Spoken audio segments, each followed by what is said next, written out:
pagi anak-anakku semuanya. Perkenalkan, nama Bapak Rian Budianto, biasa dipanggil Bapak Rian. Kali ini kita akan belajar tentang tematik tema 1. Sebelum kita mulai pelajaran, marilah kita membaca doa agar pelajaran kali ini bisa bermanfaat dan bisa diserap oleh kita semua. Berdoa dimulai. Makhluk hidup di sekitar kita. Ada banyak makhluk hidup di sekitar kita.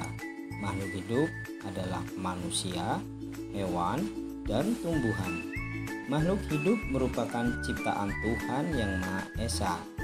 Semua makhluk hidup merupakan kekayaan yang harus kita syukuri. Setiap makhluk hidup memiliki ciri-ciri tertentu.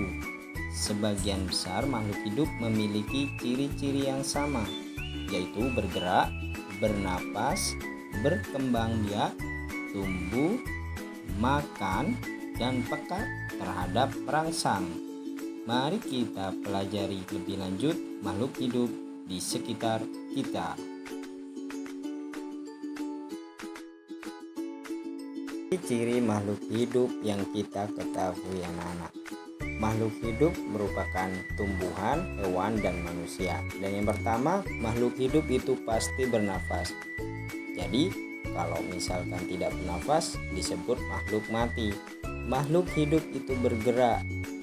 Apakah tumbuhan itu bergerak? Ya, nanti kita akan belajar tentang bagaimana tumbuhan bergerak.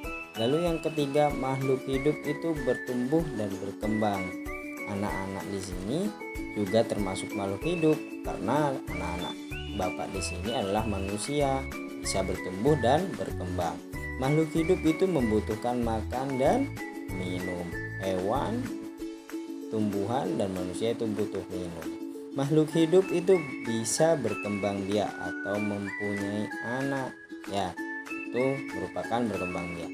Dan ciri yang terakhir adalah peka terhadap perangsangan. Nah, nanti kita akan pelajari di subtema 1 ini. Cicak dan ikan memiliki persamaan dalam cara berkembang biak. Keduanya berkembang biak dengan cara bertelur. Ikan dan cicak bertelur dalam jumlah banyak. Contohnya salah satu jenis ikan, yaitu ikan mas, yang sekali bertelur dapat menghasilkan lebih dari 1000 butir telur. Nah, ternyata ikan sekali bertelur itu ikan mas di sini banyak sekali, sampai 1000 butir telur. Bayangkan telur ikan sebanyak 1000 butir.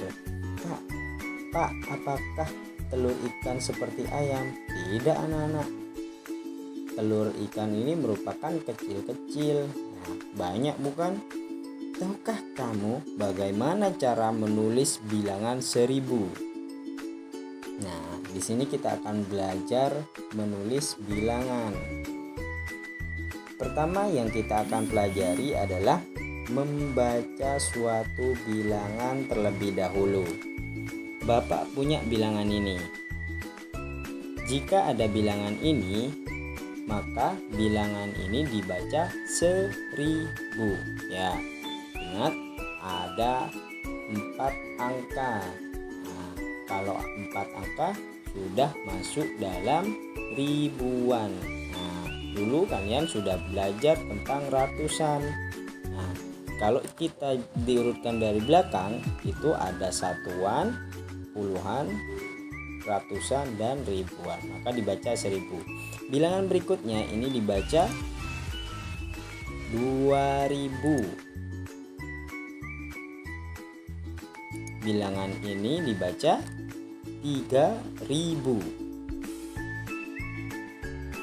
Lalu bilangan yang ini anak-anak, nah kita harus tahu dulu bahwa angka yang paling depan ini adalah ribuan, maka yang kita bisa membaca dengan 4000. Lalu ratusannya ada 1. Kalau ratusannya ada 1 berarti dibaca 100. Puluhannya 0, satuannya 0. Jadi ini dibaca 4100.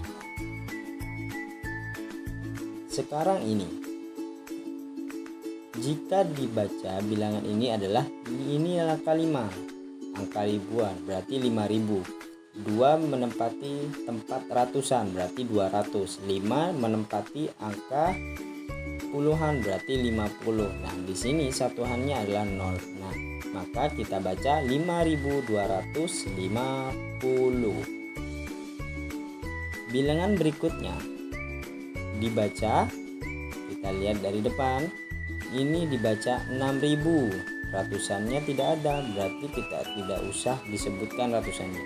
Lalu di sini ada 50. Berarti cukup kita baca 6.050. Lalu kalau ini ya setelah ribuan, maka kita akan mengenal ini dibaca 10.000. Ya, anak-anak harus mengenal bilangan sampai 10.000 untuk kelas 3 ini. Nah, sudah selesai materi kali ini. Mungkin sekian yang dapat Bapak sampaikan. Jangan lupa selalu belajar dan tetap berusaha, dan jangan lupa mematuhi protokol kesehatan. Terima kasih anak-anak. Sampai jumpa. Assalamualaikum warahmatullahi wabarakatuh.